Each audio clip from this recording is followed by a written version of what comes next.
وہ سوئے لازار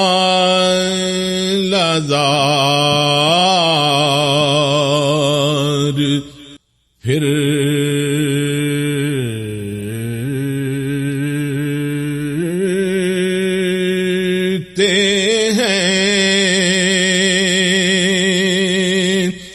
بسم اللہ الرحمن الرحیم الحمدللہ رب العالمین والصلاة والسلام علی سید الانبیاء والمرسلین علیہ وعلی آلہ واصحابہ اجمعین اما بعد فاعوذ باللہ من الشیطان الرجیم بسم اللہ الرحمن الرحیم۔ معزز سامعین و ناظرین، آج 12 رمضان المبارک نور رمضان افطار ٹرانسمیشن سے آپ کا میزبان محمد ایوب اوان حاضر خدمت ہے۔ آپ جامعہ قادریہ رضویہ ٹرسٹ فیصل آباد کا یوٹیوب چینل دیکھ رہے ہیں۔ ہم روزانہ شام 6 سے 7 بجے تک آپ کی خدمت میں ایک پروگرام لے کر حاضر ہوتے ہیں، جس میں اعمال، فضائل اور مسائل پر ہم گفتگو کرنے کی کوشش کرتے ہیں تاکہ ہمارے دیکھنے والوں کو زیادہ سے زیادہ فائدہ پہنچ سکے، دین متین کی آگاہی ہو سکے اور لوگ زیادہ سے زیادہ قرآن و سنت سے آگاہی حاصل کر سکیں۔ آج کا ہمارا پروگرام زکوٰۃ کی فرضیت، اس کے احکام اور اس کے مسائل پر ہے۔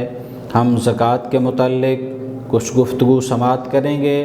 یقیناً آپ سب جانتے ہیں کہ زکوٰۃ اسلام کا ایک اہم رکن ہے اور اس کی فرضیت قرآن مجید سے ثابت ہے، اور اس کے دینے والوں کے لیے اللہ تعالیٰ نے انعام و اکرام کا اعلان کیا ہے، اور جو اس کے منکر ہیں، جو زکوٰۃ ادا نہ کریں، ان کے لیے وعید بھی قرآن مجید میں سنائی گئی ہے۔ تو احباب گرامی، اسی پر آج ہم نے گفتگو کرنے کے لیے ایک مرتبہ پھر اپنے ہونہار فاضل دوست برادر مفتی عزیز جہاں مظہری صاحب کو اپنے پروگرام میں مدعو کیا ہے، جو کہ ہمارے اکثر و بیشتر پروگرامز کا حصہ بنتے ہیں۔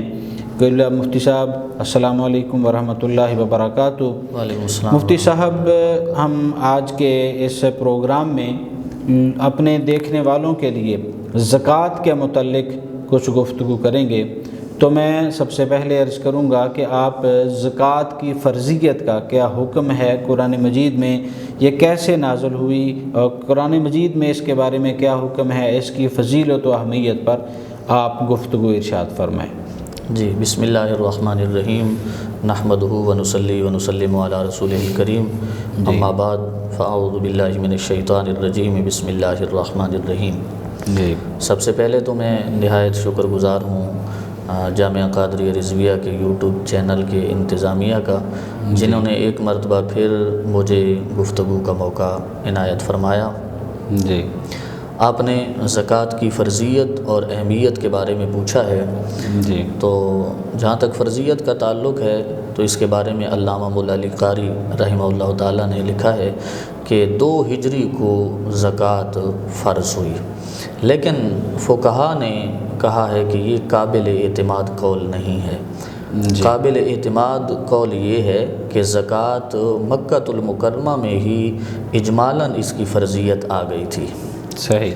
اور اس کی سب سے بڑی دلیل یہ ہے کہ حضرت سیدنا جعفر طیار رضی اللہ تعالیٰ عنہ اور دیگر صحابہ کرام علیہم الرضوان بعثت رسول صلی اللہ علیہ وسلم کے 5ویں سال جب ہجرت کر کے حبشہ تشریف لے گئے، تو وہاں پہ کفار و مشرکین نے پیچھے سے شاہ حبشہ نجاشی کے ساتھ رابطہ کیا کہ ان مسلمانوں کو اپنی سلطنت سے نکال دیا جائے۔ تو شاہ حبشہ نجاشی انہوں نے حضرت سیدنا جعفر طیار رضی اللہ تعالی عنہ کو بلایا اور اسلام کی تعلیمات کے بارے میں پوچھا کہ دین اسلام کی تعلیمات کیا ہیں، رسول اللہ صلی اللہ علیہ وسلم کی تعلیمات کیا ہیں۔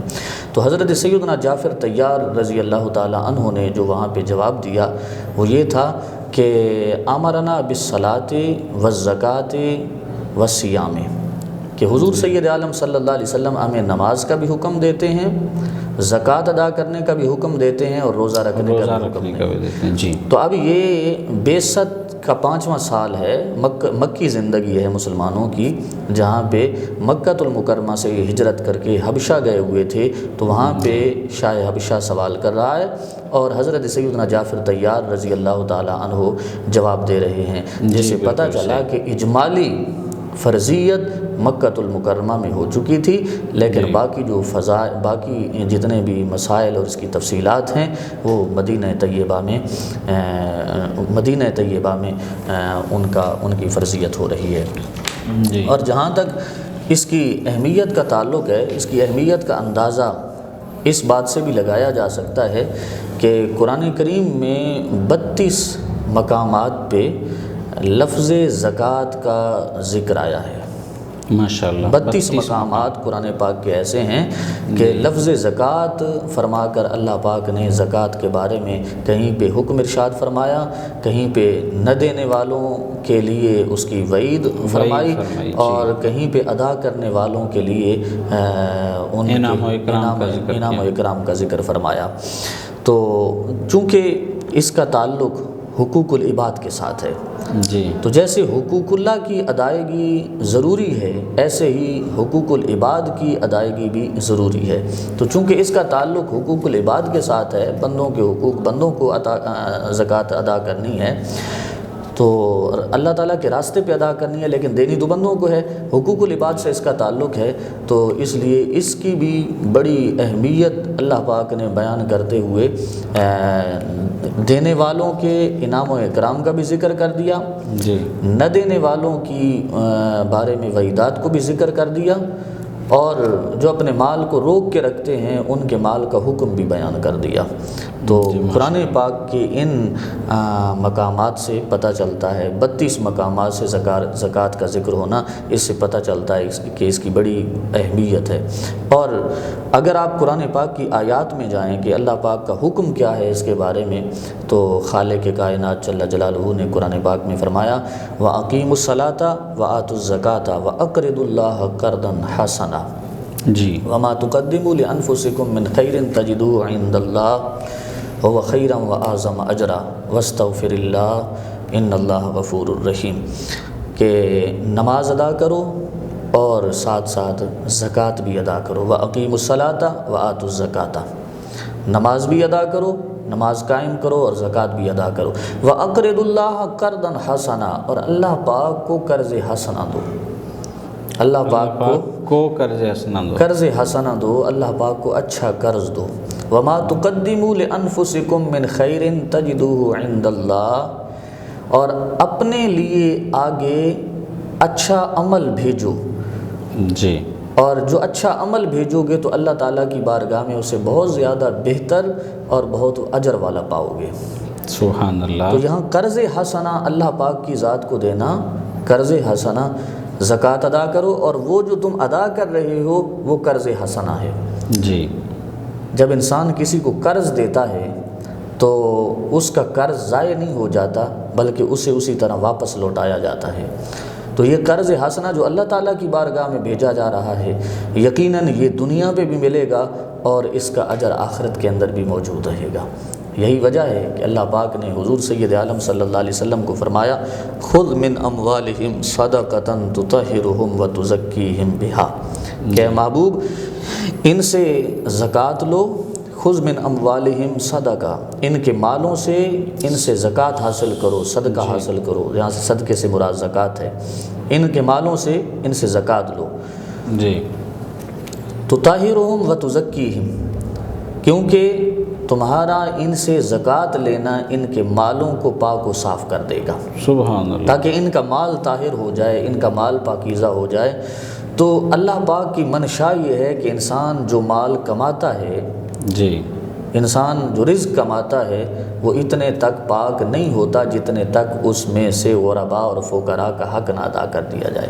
جب اس میں سے غرباء اور فقراء کا حق ادا کر دیا جاتا ہے تو وہ مال پاک اور صاف ہو جاتا ہے، اور اس سے جو اپنے بچوں کو کھلاتا پلاتا ہے تو یقیناً اس میں ایک برکت ہوتی ہے، اور جو اس کے بچوں کی نشو و نما ہوتی ہے وہ اتنے بہتر انداز میں ہوتی ہے کہ اس کی اولاد اللہ تعالیٰ اور اس کے پیارے رسول صلی اللہ علیہ وسلم کی فرما بردار بنتی ہے۔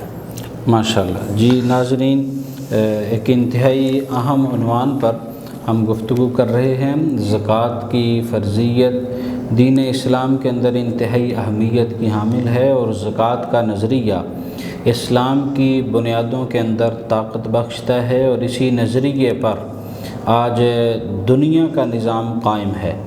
اگر دین اسلام کو دیکھا جائے تو دین اسلام کے اندر زکوٰۃ کی فرضیت ادا ہونے کے بعد جو ایک خوبصورت معاشرتی روایت قائم ہوئی کہ جس کے پاس مال تھا اس نے اپنے مال سے اپنا حصہ دوسروں کو دینا شروع کیا، اور اس کے دوسروں تک حصہ دینے سے اسلام کے خوبصورت معاشرہ تعمیر ہو گیا۔ ہم اسی عنوان پر گفتگو کو مزید آگے بڑھائیں گے، چھوٹی سی بریک کے بعد دوبارہ آپ کی خدمت میں حاضر ہوں گے۔ وہ سوئے لازار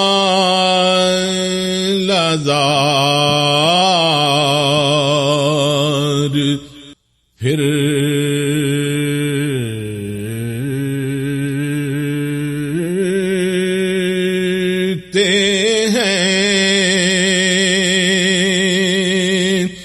جی معزز ناظرین، ہمارے دیکھنے اور سننے والوں کو ایک مرتبہ پھر خوش آمدید کہتے ہیں۔ آج 12 رمضان المبارک کے موقع پر ہم امت مسلمہ کی بخشش و مغفرت کی دعا کرنے کے ساتھ ساتھ، جیسا کہ آج دوسرے عشرے کا آغاز ہو چکا ہے، آج دوسرا دن ہے دوسرے عشرے کا، اور اس میں ہم اللہ تعالیٰ کی بارگاہ سے بخشش و مغفرت طلب کریں گے، اس بڑی بارگاہ سے اپنے گناہوں کی معافی مانگیں گے، اور آج کے پروگرام میں ہم زکوٰۃ کی فرضیت و اہمیت سے آگاہی حاصل کر رہے ہیں۔ جی مفتی صاحب، آپ زکوٰۃ کی فرضیت، اس کی اہمیت اور اس کی فضیلت پر گفتگو فرما رہے تھے، جی اپنی گفتگو کا سلسلہ جاری رکھیں۔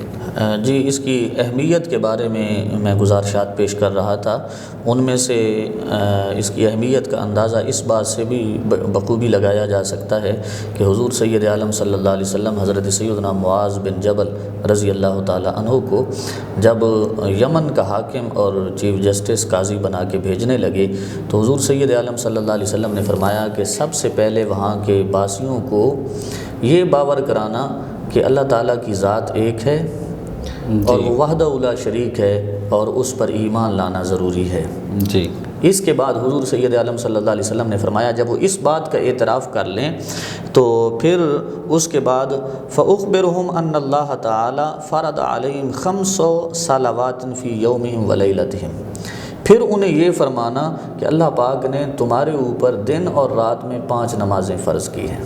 سبحان اللہ۔ جب وہ اس بات کا بھی اعتراف کر لیں، یعنی اللہ تعالیٰ کی وحدانیت کو بھی مان لیں اور 5 نمازیں بھی پڑھنا شروع کر دیں بتدریج، آہستہ آہستہ جب وہ 5 نمازیں بھی پڑھنا شروع کر دیں تو پھر حضور سید عالم صلی اللہ علیہ وسلم نے فرمایا فَأَخْبِرْهُمْ أَنَّ اللَّهَ تَعَالَى افْتَرَضَ عَلَيْهِمْ زَكَاةً فِي أَمْوَالِهِمْ تُؤْخَذُ مِنْ غَنِيِّهِمْ فَتُرَدُّ عَلَى فَقِيرِهِمْ۔ حضور علیہ السلام نے فرمایا پھر انہیں کہنا کہ اللہ پاک نے تمہارے اوپر زکوٰۃ کو فرض فرمایا ہے، جی، اور زکوٰۃ تمہارے امیروں سے لی جائے گی، دولت مند لوگوں سے لی جائے گی، اور غریبوں کو دی جائے گی، فقراء کو دی جائے گی۔ ماشاءاللہ۔ تو حضور سید عالم صلی اللہ علیہ وسلم کے اس فرمان سے کہ سب سے پہلے اللہ تعالیٰ کی وحدانیت کا ان سے اعتراف کروانا ہے، جی، پھر اس کے بعد نماز کا اعتراف کروانا ہے، جب نماز پڑھنے لگ جائیں تو پھر ان کو زکوٰۃ کی فرضیت، زکوٰۃ کی طرف لے کے آنا ہے کہ زکوٰۃ ایک اسلام کا عام رکن ہے اور عام فرض ہے۔ جیسے نماز فرض ہے ایسے ہی زکوٰۃ فرض ہے، جیسے نماز نہ پڑھنے سے گناہ ملتا ہے ایسے ہی زکوٰۃ نہ ادا کرنے سے بھی گناہ ملتا ہے۔ سبحان اللہ، ماشاءاللہ۔ جی قبلہ مفتی صاحب، ہم آگے بڑھتے ہیں۔ آپ سے عرض ہے کہ لوگ سمجھتے ہیں ایک نظریہ پایا جاتا ہے کہ وہ زکوٰۃ ادا کریں گے تو ان کا مال کم ہو جائے گا۔ اس نظریے کے مطابق کچھ لوگ زکوٰۃ سے باغی ہو جاتے ہیں، زکوٰۃ نہ ادا کرنے کے مختلف ہیلے بہانے تلاش کرتے ہیں۔ اس کو آپ قرآن و سنت سے اس کی کیسے وضاحت کریں گے کہ زکوٰۃ ادا کرنے سے مال کم ہوتا ہے یا زیادہ ہوتا ہے؟ جی، یہ جو نظریہ ہے لوگوں کا کہ زکوٰۃ ادا کرنے سے مال کم ہو جاتا ہے، یہ ان کی اپنی سوچ ہے۔ ٹھیک ہے، دین اسلام اس کی نفی کرتا ہے۔ جی، جب ہم قرآن و حدیث کا مطالعہ کرتے ہیں تو اس سے پتہ چلتا ہے کہ زکوٰۃ ادا کرنے سے اللہ پاک کے راستے میں دینے سے انسان کا مال کم نہیں ہوتا بلکہ کئی گنا تک بڑھ جاتا ہے۔ ماشاءاللہ۔ سب سے پہلے تو میں قرآن پاک کی ایک آیہ کریمہ ناظرین کے لیے رکھوں گا۔ جی، بڑی مشہور آیہ کریمہ ہے۔ اللہ پاک نے فرمایا مثل الذین ینفقون اموالہم فی سبیل اللہ کمثل حبۃ انبتت سبع سنابل فی کل سنبلۃ مئۃ حبۃ واللہ یضاعف لمن یشاء واللہ واسع علیم۔ جی، ماشاءاللہ۔ اس آیہ کریمہ میں اللہ پاک نے ایک مثال بیان کی ہے جی، کہ مثال ان لوگوں کی جو اللہ پاک کے راستے میں خرچ کرتے ہیں اس دانے کی طرح ہے جو زمین میں بویا جاتا ہے۔ کمثل حبۃ انبتت سبع سنابل، ایک دانے سے ایک دانہ بویا جاتا ہے اور ایک دانہ جب پروان چڑھتا ہے تو اس پہ 7 بالیاں لگتی ہیں۔ ماشاءاللہ، 7 بالیاں لگتی ہیں اور فی کل سنبلۃ مئۃ حبۃ، ایک بالی میں 100 دانہ ہوتا ہے۔ سبحان اللہ۔ دانہ ایک بویا، ایک دانہ 7 بویا، بالیاں 7 بالیاں نکلی، ہر بالی کے ہر اندر بالی کے اندر 100 دانہ، تو کتنے ہو گئے جی؟ 700۔ 700 ہو یہ تو 700 ہو گیا نا۔ جی۔ پھر اللہ پاک نے فرمایا واللہ یضاعف لمن یشاء، جسے چاہتا ہے اللہ پاک دگنا بھی عطا کر دیتا ہے۔ ماشاءاللہ، ماشاءاللہ۔ اب دگنا کیا ہے؟ اب یہ انسان کی نیت پہ ڈیپینڈ کرتا ہے کہ اس کے دینے میں اخلاص کتنا ہے، سبحان وہ کتنے اخلاص کے ساتھ دے رہا ہے۔ کہیں زکوٰۃ ادا کرتے ہوئے، صدقہ دیتے ہوئے، اپنا مال اپنے سے جدا کرتے ہوئے وہ رنجیدہ اور پریشان تو نہیں ہے؟ جی، اگر تو رنجیدہ اور پریشان ہے تو پھر بھی یہ نہ سمجھے کہ اس کا اجر ضائع ہوگا، اجر ملے گا، اور وہ کتنا ہوگا کہ ایک کے بدلے 700 کا اس آیہ کریمہ میں ذکر ہو رہا ہے۔ اور اگر اخلاص کے ساتھ دے گا، اخلاص اتنا ہوگا کہ دیتے وقت اس کے دل میں کوئی ملال نہیں آیا بلکہ خوش ہو کہ اللہ پاک کے راستے پہ دے رہا ہے، تو جتنا اخلاص ہے پھر واللہ یضاعف لمن یشاء، اللہ پاک اس سے بھی دگنا دے دے گا، تو پھر 1400 ایک کے بدلے میں۔ اللہ اللہ۔ گویا جو اخلاص کے ساتھ 1 روپیہ اللہ پاک کے راستے میں خرچ کرتا ہے، قرآن کہتا ہے کہ اس کو اس کے بدلے 1400 ملیں گے۔ سبحان۔ پھر یہ نظریہ ہے قرآن کا نظریہ یہ ہے کہ مال دینے سے کم نہیں ہوتا بلکہ بڑھتا ہے۔ اور اخلاص کی بات آ گئی تو میں گفتگو میں یہ بات بھی ایڈ کرتا چلوں کہ اخلاص صحابہ کرام علیہم الرضوان کی زندگیوں میں دیکھیں کہ جب بندہ اخلاص کے ساتھ کوئی چیز اللہ پاک کے راستے میں دیتا ہے تو اللہ پاک خوش ہو کے اپنی طرف سے رضا کا پروانہ جاری کرتا ہے، سبحان اللہ، اور اس کا اپنی رضا کا اظہار کرتا ہے کہ اے میرے بندے میں تم سے راضی ہو گیا ہوں۔ غزوہ تبوک کے موقع پر جب حضور سید عالم صلی اللہ علیہ وسلم نے صحابہ کرام علیہم الرضوان سے دین اسلام کی سربلندی کے لیے مال کا تقاضا کیا تو سیدنا فاروق اعظم رضی اللہ تعالیٰ عنہ اپنے گھر کا آدھا سامان اٹھا لائے۔ جی، اور جب سیدنا صدیق اکبر رضی اللہ تعالیٰ عنہ کو دیکھا تو اس گھر کا سارا سامان اٹھا کے حضور سید عالم صلی اللہ علیہ وسلم کی بارگاہ میں لا رہے ہیں۔ تو آقا علیہ السلام پوچھتے ہیں ما ابقیت لأہلک یا ابا بکر، اے ابو بکر گھر والوں کے لیے بھی کچھ چھوڑ آئے ہو؟ کیا چھوڑ آئے ہو؟ سبحان اللہ۔ تو آگے سے جواب آتا ہے ابقیت لہم اللہ ورسولہ، گھر والوں کے لیے اللہ چھوڑ آیا ہوں اور اللہ کا اس کا رسول چنو۔ واجب، خوبصورت۔ ڈاکٹر اقبال کہتے ہیں اتنے میں وہ رفیق نبوت بھی آ گیا کہ جس سے بنائے عشق و محبت ہے استوار، اللہ اللہ، لے آیا اپنے ساتھ وہ مرد وفا سرشت، ہر چیز جس کا چشم جہاں میں ہو اعتبار، ماشاءاللہ۔ بولے حضور چاہیے فکر عیال بھی، کہنے لگا وہ عشق و محبت کا رازدار، کہنے لگا وہ عشق و محبت کا رازدار، کہ پروانے کو چراغ ہے بلبل کو پھول بس، صدیق کے لیے ہے خدا کا رسول بس۔ جب حضور علیہ السلام نے فرمایا، ڈاکٹر اقبال کہتے ہیں جب آقا علیہ السلام نے فرمایا صدیق گھر والوں کے لیے بھی کچھ چھوڑ آنا تھا، تو سیدنا صدیق اکبر رضی اللہ تعالیٰ عنہ نے عرض کی صدیق کے لیے ہے خدا کا رسول بس، بس جو گھر میں اللہ کے رسول کا نام چھوڑ آیا ہوں وہ میرے گھر والوں کے لیے کافی ہے۔ امام قرطبی نے اس مقام پہ لکھا کہ جب سیدنا صدیق اکبر رضی اللہ تعالیٰ عنہ سارا کچھ اپنی جمع پونجی اکٹھی کر کے آقا دو جہاں صلی اللہ علیہ وسلم کی بارگاہ میں لا کے بیٹھے تھے تو عین اسی حالت میں جبریل امی حاضر ہوئے. سبحان اللہ. اور جبریل امی نے آ کے عرض کی یا رسول اللہ صلی اللہ علیہ وسلم آپ کی بارگاہ میں صدیق اکبر حاضر ہیں اور انہوں نے گھر کا سارا کچھ آپ کی بارگاہ میں لا کے رکھ دیا ہے, ان سے پوچھیں کہ کہیں یہ دے کے پچھتائے تو نہیں ہیں, رنجیدہ تو نہیں ہوئے, پریشان تو نہیں, دل میں ملال تو نہیں آیا جذبات میں لے آئے ہوں کہ سارا کچھ اٹھا کے لے آئے اور ملال آ رہا ہو, دل پہ پریشانی لاحق ہو رہی ہو. تو سیدنا صدیق اکبر سے جب حضور علیہ السلام نے پوچھا تو امام قرطبی کہتے ہیں سیدنا صدیق اکبر رونے لگ گئے اور رو کے عرض کی حضور میں نے جس دن سے سودا کیا ہے میں نے تو اپنے پرائے کا یہ نظریہ بھی چھوڑ دیا ہے, تو میں سب کچھ قربان کر کے رب کی رضا پہ راضی ہوں. امام قرطبی کہتے ہیں جبریل امین واپس گئے اور رب کی بارگاہ سے پیغام لے کے آئے کہ اے محبوب اللہ پاک ان کی رضا سے اتنا خوش ہوا ہے کہ اللہ پاک انہیں مبارکباد دے رہا ہے اور فرما رہا ہے کہ اے ابوبکر صدیق اگر تم سب کچھ قربان کر کے اللہ کے راستے پہ راضی ہو تو تمہیں خوشخبری ہو کہ تمہارا رب بھی تمہارے ساتھ راضی ہو چکا ہے. تو پتہ کیا چلا, جو انسان صدق کے دل سے اخلاص کے ساتھ خوش ہو کہ اللہ پاک کے راستے دیتا ہے یقیناً اللہ پاک اس سے خوش ہو جاتا ہے. اور پھر یہ مال ہمارا ہے ہی نہیں جی, ہم تو اس کے عارضی مالک ہیں. اس مال کا تو ہم سودا کر چکے ہیں, قرآن گواہ ہے ان اللہ اشتری من المؤمنین انفسهم واموالهم بان لهم الجنہ. اللہ پاک فرماتا ہے کہ ان اللہ اشتری من المؤمنین, اللہ پاک نے مومنوں سے ان کی جانوں اور ان کے مالوں کے بدلے انہیں جنت عطا کر دی ہے.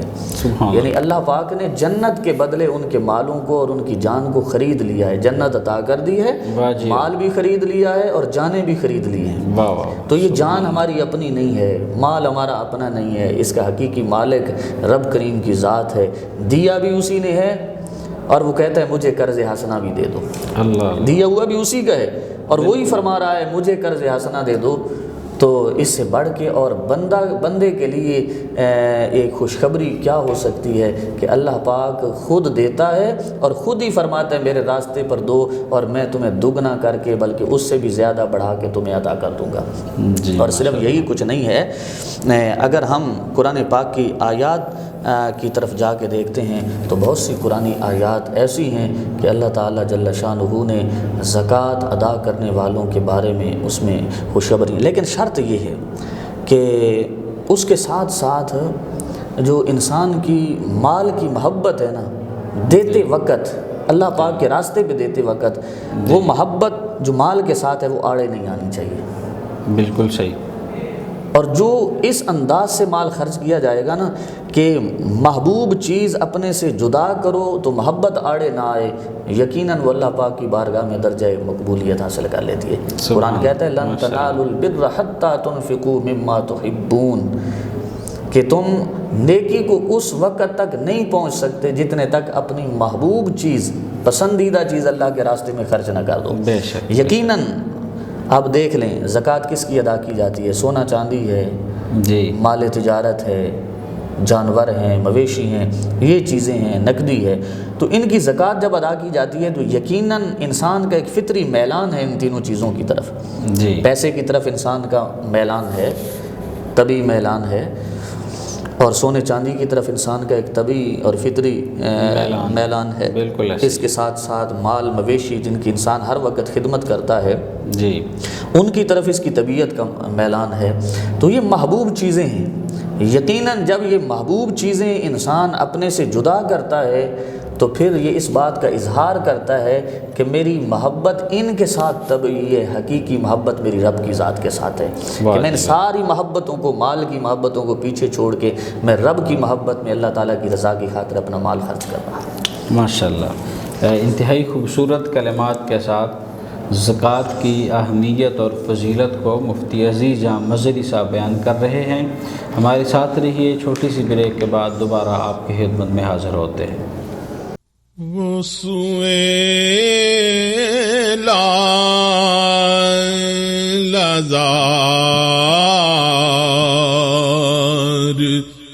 پھر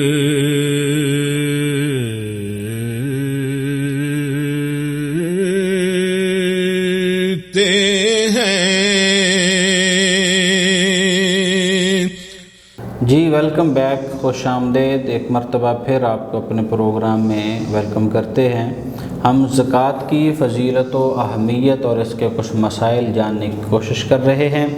ہمارے ساتھ مفتی عزیز جہاں مزری صاحب تشریف رکھتے ہیں۔ مفتی صاحب، آپ نے زکوٰۃ ادا کرنے والوں کے انعام و اکرام کا ذکر کیا، اور اس کے ساتھ ساتھ ایک نظریہ یہ بھی پایا جاتا ہے کہ زکوٰۃ نہ ادا کریں تو کیا ہوگا۔ اس پر قرآن و سنت کے اندر جو احکام صادر ہوئے ہیں ان پر روشنی ارشاد فرمائیں۔ جی، زکوٰۃ ادا نہ کرنے والوں جی کے بارے میں قرآن و سنت کا کیا حکم ہے؟ جی، جو لوگ زکوٰۃ ادا نہیں کرتے ان کے بارے میں قرآن و حدیث میں بڑی سخت وعیدات آئی ہیں، جس کو اس میں سے ایک آیہ کریمہ اللہ پاک نے ارشاد فرمایا والذین یکنزون الذھب والفضة ولا ينفقونها في سبيل الله فبشرهم بعذاب أليم يوم يحمى عليها في نار جهنم فتكوى بها جباههم وجنوبهم وظهورهم هذا ما كنزتم لأنفسكم فذوقوا ما كنتم تكنزون۔ اللہ پاک نے فرمایا کہ وہ لوگ جو والذین یکنزون الذھب والفضہ، جو سونا چاندی جمع کر کے رکھتے ہیں، جی، اس کے ساتھ ان لوگوں کا حکم بھی آ جائے گا جو سونے چاندی جتنے مال یعنی پیسے روپیہ اس کے مالک ہیں ان کو جمع کر کے رکھتے ہیں۔ والذین یکنزون الذھب والفضہ ولا ينفقونها فی سبیل اللہ، اور اسے اللہ پاک کے راستے میں خرچ نہیں کرتے۔ جی صحیح۔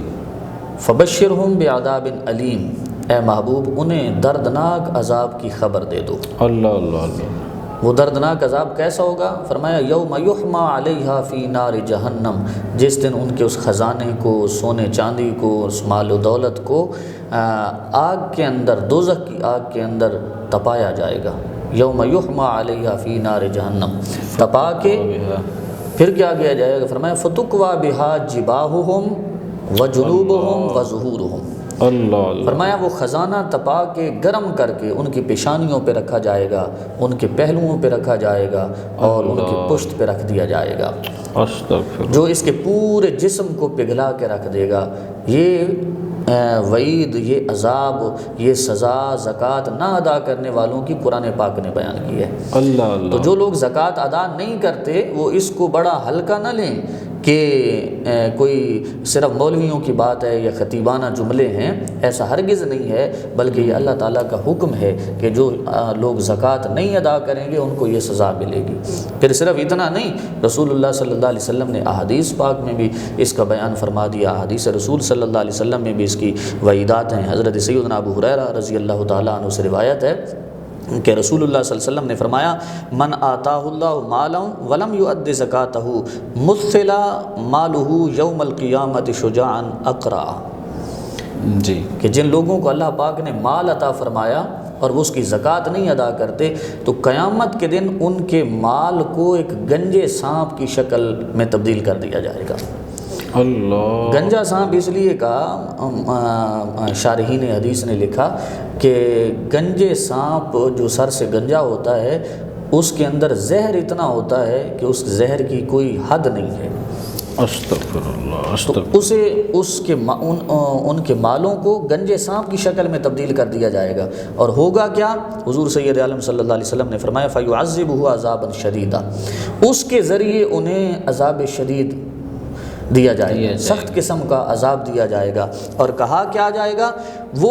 وہ کہے گا، وہ سانپ جس کے ذریعے عذاب دیا جائے گا، ایک حدیث رسول میں ہے کہ اس کے گلے میں لپیٹ دیا جائے گا، توق کے طور پہ پہنا دیا جائے گا، اور پھر وہ کیا کہے گا؟ آنا مالک الذی، میں تیرا وہ مال ہوں کنزتہ جسے تو جمع کر کے رکھتا رہا، اللہ، میں تیرا وہ مال ہوں جسے تو جمع کرتا رہا فی الدنیا ولم تو ادے زکاتہ، اور اس کی زکوٰۃ نہیں ادا کرتا تھا۔ اللہ، یہ باقاعدہ طور پہ جب اسے سزا دی جائے گی، گنجا سانپ اس کے اوپر مسلط کر دیا جائے گا، تو وہ کہے گا میں تیرا خزانہ ہوں، اور میں اس لیے تجھے ڈس رہا ہوں، اس لیے تجھے سزا میں، تکلیف میں مبتلا کر رہا ہوں کہ تو دنیا میں مجھے جمع کر کر کے رکھتا رہا لیکن اس کی زکوٰۃ تو ادا نہیں کیا کرتا تھا۔ اللہ اللہ، قرآن پاک گواہ ہے اس پہ۔ جو لوگ یہ سمجھتے ہیں نا کہ ہم زکوٰۃ نہ ادا کر کے بڑا اچھا کام کر رہے ہیں، اللہ اللہ اللہ، یہ وہ یاد رکھیں کہ وہ اپنے لیے وبال جان تیار کر رہے ہیں۔ یہ اپنے لیے ایسا شر تیار کر رہے ہیں کہ قیامت کے دن انہیں یہ برداشت کرنا بہت مشکل ہو جائے گا۔ قرآن پاک گواہ ہے وَلَا يَحْسَبَنَّ الَّذِينَ يَبْخَلُونَ بِمَا آتَاهُمُ اللَّهُ مِنْ فَضْلِهِ هُوَ خَيْرٌ لَّهُمْ بَلْ هُوَ شَرٌّ لَّهُمْ، کہ وہ لوگ کیا گمان کرتے ہیں، یہ گمان کرتے ہیں کہ ہم نے جو مال جمع کر کے رکھا ہے یہ ہمارے لیے بہتر ہے، اللہ پاک کے راستے پہ جو نہیں دیتے تو ہمارے لیے بھلائی ہے، بل هو شر لهم، یہ ان کے لیے شر ہے، یہ وہ شر تیار کر رہے ہیں۔ تو کیا ہوگا؟ سیطوقون، وہ شر سیطوقون ما بخلوا به یوم القیامہ، قیامت کے دن اسی مال کا طوق بنا کے جن کا وہ بخل کر رہے ہیں، بخیل بن کے اسے اپنے پاس سانب کے رکھے ہوئے ہیں، اللہ تعالیٰ کے راستے پہ نہیں ادا کرتے، وہ طوق بنا کے ان کے گلوں میں ڈال دیا جائے گا۔ اور بہت سارے لوگ یہ سمجھتے ہیں کہ ہم جب مال اللہ پاک کے راستے میں دیں گے، زکوٰۃ دیں گے تو وہ ختم ہو جائے گا، ایسا ہرگز نہیں ہے، ختم نہیں ہوگا، بلکہ جو نہیں ادا کرتے ان کا ضائع ہو جاتا ہے، کوئی نہ کوئی مصیبت آ جاتی ہے، کوئی نہ کوئی آفت آ جاتی ہے، کوئی نہ کوئی تکلیف ایسی گھر میں ڈیرے لگا لیتی ہے کہ وہ سارے کا سارا مال اس پہ خرچ ہو جاتا ہے اور اسے پتہ بھی نہیں چلتا کہ یہ کس کھاتے میں گیا اور کیوں گیا۔ حضور سید عالم صلی اللہ علیہ وسلم نے فرمایا کہ ما من یوم یصبح العباد فیہ الا ملکان ینزلان، کہ روزانہ صبح کے وقت دو فرشتے حاضر ہوتے ہیں، دو فرشتے زمین پہ اترتے ہیں جی، اور ان میں سے فیقول احدہما، ان میں سے ایک کہتا ہے اللہم اعط منفقا خلفا، یا اللہ جس بندے نے تیرے راستے پہ خرچ کیا ہے اسے اتنا ہی عطا کر دے۔ اللہ اللہ اللہ اللہ، جس بندے نے جتنا تیرے راستے پہ خرچ کیا اسے اتنا ہی عطا کر دے۔ اور حضور سید عالم صلی اللہ علیہ وسلم نے فرمایا فیقول الآخر، جو دوسرا فرشتہ ہوتا ہے نا وہ اللہ پاک کی بارگاہ میں دعا کرتا ہے اللہم آت ممسکا تلفا، کہ یا اللہ جس بندے نے مال کو روک کے رکھا ہے اور تیرے راستے میں خرچ نہیں کرتا، یا اللہ اس کے مال کو ضائع فرما دے۔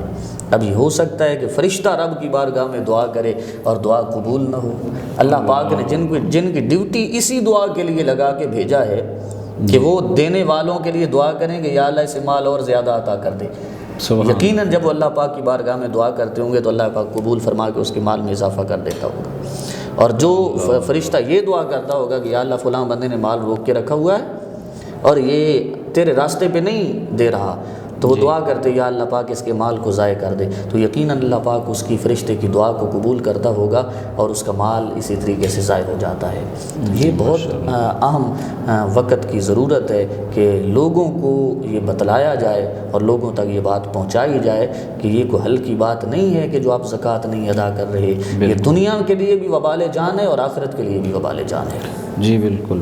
جی ناظرین، ہم مفتی صاحب سے زکوٰۃ کی فضیلت و اہمیت سماعت کر چکے، اب کچھ مسائل جو کہ انتہائی ضروری ہیں وہ آپ کے لیے ہم پیش کرتے ہیں تاکہ زیادہ سے زیادہ دیکھنے والوں کا بھلا ہو سکے اور ان کے علم میں اضافہ ہو سکے۔ مفتی صاحب، ہمارے ناظرین کے لیے کچھ سوال ہیں کہ ہم زکوٰۃ کی ادائیگی کو اکثر و بیشتر رمضان المبارک کا تعین کر لیتے ہیں کہ ہم سمجھتے ہیں کہ جب رمضان المبارک آئے گا اس مہینے میں ہم زکوٰۃ ادا کریں گے، کیا یہ ایک مہینے کا تعین کر لینا درست ہے اور کیا زکوٰۃ اسی طرح ہی ادا کرنی چاہیے؟ جی، یہ جو تعین کیا جاتا ہے نا، اس کی سب سے بڑی وجہ یہ ہے کہ حدیث رسول صلی اللہ علیہ وآلہ وسلم میں ہے کہ جو بندہ ماہ رمضان میں ایک فرض ادا کرے گا اسے 70 فرائض کے برابر ثواب ملے گا۔ جی بہتر ہے۔ تو اس حدیث پاک کو دیکھتے ہوئے لوگ کہ چونکہ زکوٰۃ فرض ہے تو اس کو ادا کریں گے تو 70 مرتبہ زکوٰۃ ادا کرنے کا اللہ پاک ثواب عطا فرمائے گا۔ اس لیے سے اگر کوئی ایک مہینے کو معین کر لیتا ہے، ماہ رمضان المبارک کو معین کر لیتا ہے تو یہ درست ہے، لیکن ایسا اس وقت جائز ہے کہ جب اس کا سال ماہ رمضان المبارک میں پورا ہو رہا ہو۔ جی صحیح ہے۔ اگر اس کا ایک بندہ ہے، اس کا سال ماہ رمضان المبارک سے 6 مہینے پہلے پورا ہو رہا ہے، ہولان ہول، کیونکہ زکوٰۃ کے لیے ہولان ہول شرط ہے، سال کا گزرنا شرط ہے، اگر اس بندے کا 6 مہینے پہلے سال پورا ہو رہا ہے تو اس کو ماہ رمضان تک اپنی زکوٰۃ روک کے رکھنا یہ کوئی عقل مندی نہیں ہے، جائز نہیں ہے۔ کیوں؟ اس کی وجہ یہ ہے کہ اللہ نہ کرے اس کی روح پرواز کر سکتی ہے، اس کا وقت ختم ہو سکتا ہے۔ ایک تو بہت بڑا رسک یہ موجود ہے، اور دوسرے نمبر پہ اس وقت جو غرباء کو، فقراء کو ضرورت ہے تو وہ ان کی ضرورت کو روک کے بیٹھا ہے۔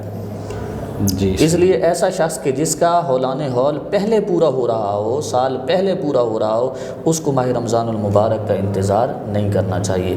ہاں، جن کا ماہ رمضان المبارک میں بن رہا ہو تو ان کو اہتمام کرنا چاہیے، اور معین اس ماہ رمضان المبارک کے مہینے کی برکت کو دیکھ کے کر سکتے۔ اس میں مفتی صاحب ایسے بھی ہو سکتا ہے کہ رمضان المبارک میں ابھی اس کے 10 مہینے ہوئے تھے، شعبان ذیقعد میں جا کے یا ذی الحج میں جا کے اس کا سال پورا ہونا تھا، تو وہ اپنے 2 مہینے ایڈوانس اپنی زکوٰۃ کی ادائیگی کا طریقہ کار بنا لے۔ ایسا کرنا درست ہے؟ ایڈوانس میں زکوٰۃ جی ایڈوانس میں بھی ادا کی جا سکتی ہے، تاکہ اگر کسی غریب کو ضرورت ہے جی اس وقت ایڈوانس میں، اگر کسی غریب کو، فقیر کو ضرورت ہے اور وہ چاہتا ہے کہ میری زکوٰۃ سے اس کی ضرورت حل ہو جائے گی، اس کی ضرورت پوری ہو جائے گی، تو وہ ایڈوانس میں بھی زکوٰۃ ادا کر سکتا ہے۔ جی ناظرین، ہم دوسرا سوال مفتی صاحب سے یہ عرض کریں گے۔ مفتی صاحب، ہم اکثر ہمارے جو زکوٰۃ دینے والے احباب ہیں وہ اگر اپنی دکان پہ بیٹھے اپنے دفتر میں ہیں تو وہاں پہ جو مانگنے والے آتے ہیں وہ مانگنے والوں کو اپنی زکوٰۃ میں سے حصہ دے دیتے ہیں۔ ایسے جو گلی محلوں میں یا چوکوں میں کھڑے لوگ ہیں، ان کو زکوٰۃ دی جا سکتی ہے؟ جی، زکوٰۃ کے لیے ضروری یہ ہے کہ دیکھا جائے کہ کیا یہ زکوٰۃ لینے کا اہل بھی ہے یا نہیں ہے، زکوٰۃ لینے کا مستحق بھی ہے یا نہیں ہے۔ ایسے جو لوگ پھر رہے ہوتے ہیں ان کے بارے میں یہ معلوم تاثر یہ پایا جاتا ہے اور معلوم کرنا بھی بہت مشکل ہے کہ ان کا خاندانی پس منظر کیا ہے، اور یہ ان کے گھر کے ایسٹس وغیرہ کتنے ہیں، ان کے گھر میں کیا کچھ ہے، ان پہ زکوٰۃ لگتی بھی ہے یا نہیں لگتی۔ تو بہتر یہ ہے کہ ان لوگوں سے بچنا چاہیے، کیونکہ زکوٰۃ کے بارے میں جو تصور ہے وہ یہ ہے غرباء فقراء کے بارے میں کہ سب سے پہلے اپنے خاندان کو دیکھنا چاہیے۔ جی بہتر ہے، اپنے خاندان کو دیکھنا چاہیے۔ اگر آپ کے خاندان میں کوئی مستحق زکوٰۃ ہے تو بہتر اور افضل یہی ہے کہ آپ اپنے خاندان میں دیں۔ صحیح۔ اگر آپ کے خاندان میں کوئی نہیں ہے تو پھر آپ دیکھیں کہ آپ کے محلے کے اندر جو لوگ رہتے ہیں ان میں سے کوئی مستحق زکوٰۃ ہے یا نہیں ہے۔ جی اگر ان میں سے کوئی مستحق زکوٰۃ ہے تو پھر زیادہ افضل یہی ہے کہ ان کو دیں۔ اس کے بعد آپ باہر نکلیں شہر کی طرف یا پھر دینی مدارس کی طرف آپ دیکھیں۔ دینی مدارس کی ضروریات کو بھی پیش نظر رکھنا چاہیے، کیونکہ دینی مدارس میں قال اللہ اور قال الرسول صلی اللہ علیہ وسلم ہر وقت پڑھا جاتا ہے، اس کی مالا جپی جاتی ہے، تو وہاں پہ پڑھنے والے طلباء چونکہ مستحق ہوتے ہیں، لوگوں کے خیرات، صدقات اور زکوٰۃ سے مدارس کا نظام چلتا ہے، تو چاہیے کہ مدارس دینیہ کا بھی خیال رکھا جائے۔ جی ماشاء اللہ۔ مفتی صاحب، بہت سارے لوگ پراپرٹی کے کام کے ساتھ وابستہ ہوتے ہیں، وہ پلاٹوں کا لین دین کرتے ہیں، مکانوں کا لین دین کرتے ہیں، یا پھر دکان یا مکان کو لیا اور کرائے پہ اس کو دے دیا۔ ان پلاٹوں کے لین دین میں اور کرائے کی مد میں جو آنے والی رقم ہے، اس پر زکوٰۃ کا کیا حکم ہے؟ جی، اصل میں زکوٰۃ کے بارے میں یہ جو پلاٹ کا فرما رہے ہیں کہ پلاٹ لے کے پھر آگے سیل کر دیتے ہیں، اسے کہتے ہیں مال تجارت۔ جی ٹھیک ہے۔ مال تجارت پلاٹ کا لینا، اس کو نفع پر بیچ دینا، اور اس نیت سے لینا کہ کل کو مجھے 4 پیسے نفع ملے گا تو میں اس کو بیچ دوں گا۔ اگر اس نیت سے لیا تو پھر یہ مال تجارت ہے، اس کی قیمت پر زکوٰۃ بنتی ہے۔ جی، اس کی قیمت پر زکوٰۃ کی ادائیگی ضروری ہے۔ ایک ہے مکان لے کے کرائے پہ دے دینا، جی، اسے بیچنے کی نیت نہیں ہے، اس کے لیے کاروبار کی نیت نہیں ہے، صرف کرائے پہ دے دینا، تو پھر جو اس سے کرایہ حاصل ہوگا، اس کرائے کو دوسرے نصاب کے ساتھ ملا کے، جتنا نصاب ہے اس کے ساتھ ملا کے پھر اس کی زکوٰۃ ادا کی جائے گی۔ جی، اور اسی طرح بہت سارے لوگ گاڑیوں کا لین دین جی، کرتے یہ ہیں۔ جتنا بھی ہے، گاڑیوں کا ہو گیا، جو ہے نا اس کا پلاٹوں کا ہو گیا، جس چیز کا بھی کاروبار جو بھی ہے وہ مال تجارت میں آتا ہے، تو مال تجارت پر زکوٰۃ ہے۔ جی صحیح ہے۔ جی ناظرین، ہم آج کا پروگرام یہیں پر اختتام پذیر کرتے ہیں۔ انشاءاللہ العزیز اسی طرح زکوٰۃ کے اور بھی بہت سارے مسائل جو ہمارے ناظرین ہم سے پوچھتے ہیں، ان پر انشاءاللہ العزیز ہم ایک دن ایک الگ اور باقاعدہ مکمل پروگرام لے کر حاضر ہوں گے۔ آج کے لیے اتنا ہی، ہم آپ کی خدمت میں حاضر ہو سکے، پیش کر سکے، اور اپنی دعاؤں میں ہمیں یاد رکھیے۔ اللہ حافظ و نگہبان۔